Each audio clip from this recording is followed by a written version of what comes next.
ಕಣ್ಣೀರು ಒರೆಸ್ರಿ ಮೊದಲ. ಇವ್ರೇನು ಕಣ್ಣೀರು ಬಂದಾலும் ಕಣ್ಣೀರು ಒರೆಸುವಂಥ ಕೆಲಸ ಆಗಬೇಕು.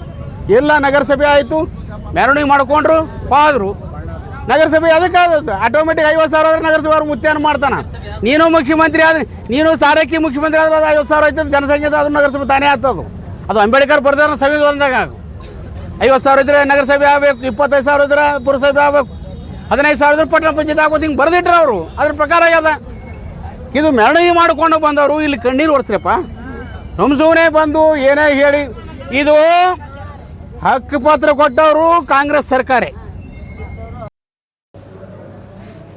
ನಗರಸಭೆ ಏನು ಮಾತಾಡ್ತಾರೋ ಅವರು, ಹೆಂಗೆ ಮಾತಾಡ್ತಾರೋ ಅಂತೇಳಿ ನಗರಸಭೆ ಆಟೋಮೆಟಿಕ್ ಆಗ್ಯದ ಅಂತ ಹೇಳ್ತಾರೆ. ಶಾಂತು ಸರ್, ಆಟೋಮೆಟಿಕ್ ಆಗ್ಯದ ಅಂತ ಹೇಳ್ತಾರೆ. 2011ರಾಗ ಸಿಂದಗಿ ಪಟ್ಟಣ ಜನಸಂಖ್ಯೆ 37,000.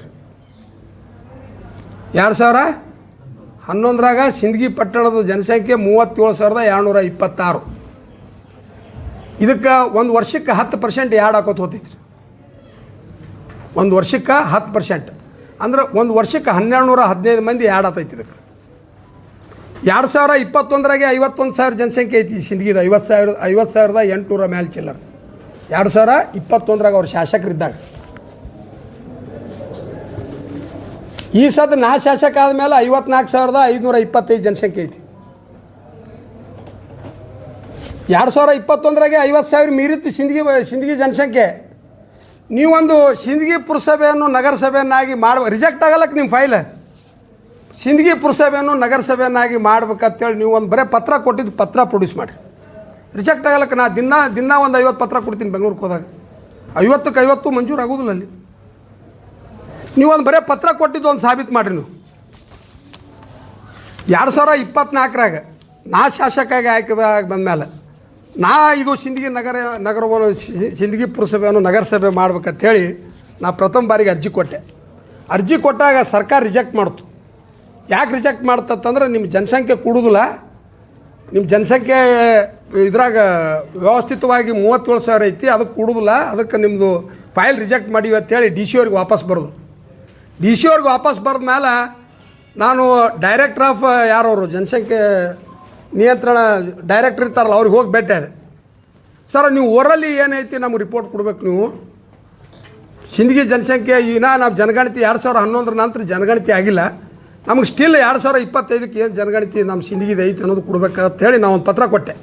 ಪತ್ರ ಕೊಟ್ಟ ಮೇಲೆ ಅವರು ನಮಗೊಂದು ಉತ್ತರ ಕೊಟ್ಟರು. 54,225, 2025ಕ್ಕೆ 56,000, 2026ಕ್ಕೆ 58,000, 2028ಕ್ಕೆ ಸಿಂದಗಿ ನಗರ ಜನಸಂಖ್ಯೆ ಇಷ್ಟ ಆತೈತೆ ಅಂತೇಳಿ ಅವ್ರು ಉತ್ತರ ಕೊಟ್ಟರು.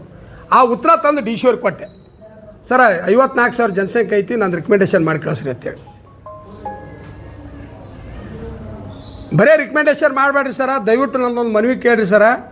ಸಿಂದಗಿ ನಗರ 54,000 ಜನಸಂಖ್ಯೆ ಐತಿ. 10,000 ಜನ ದಿನನಿತ್ಯ ಪ್ರತಿನಿತ್ಯ ಹಳ್ಳಿಗಳಿಂದ ವಿದ್ಯಾರ್ಥಿನಿ ಇರ್ಬೋದು, ವ್ಯಾಪಾರ, ಉದ್ಯೋಗ, ಕೃಷಿ ಈ ಎಲ್ಲ ಚಟುವಟಿಕೆಗಳಿಗೆ ಸಿಂದಗಿ ನಗರಕ್ಕೆ ಆಗಮಿಸ್ತಾರೆ. ಇಲ್ಲಿ ಮೂಲಭೂತ ಸೌಕರ್ಯಗಳ ಕೊರತೆ ಐತಿ. ಪುರಸಭೆಗೆ ಸಾಕಷ್ಟು ಅನುದಾನ ಬರೋದಿಲ್ಲ. ನಗರಸಭೆ ಆಯ್ತಂದ್ರೆ ನಾವು 60,000 ರಿಂದ 70,000 ಜನರಿಗೆ ನಾವು ಉತ್ತಮವಾದ ಇವತ್ತು ಗುಣಮಟ್ಟದ ಮೂಲಭೂತ ಸೌಕರ್ಯ ಒದಗಿಸ್ಬೋದು. ಶಾಲೆ ಕಾಲೇಜುಗಳವ, ಸಂಸ್ಥೆಗಳವ, ಆಮೇಲೆ NH ಐತಿ, MDR ರೋಡ್ಗಳವ, ಸಾಕಷ್ಟು 25,000 ಹೆಕ್ಟರ್ ಇವತ್ತು ವಿಶಾಲವಾದ ಪ್ರದೇಶ ಐತಿ.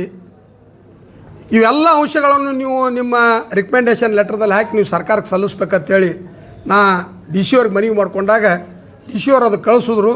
4/9/2025 ಇವತ್ತು ಸಂಪುಟದ ಸಭೆಯಲ್ಲಿ ಇವತ್ತು ಸಿಂದಗಿ ಪುರಸಭೆಯನ್ನು ನಗರಸಭೆಯನ್ನಾಗಿ ಇವತ್ತು ನಿರ್ಣಯ ಮಾಡ್ಯಾರ.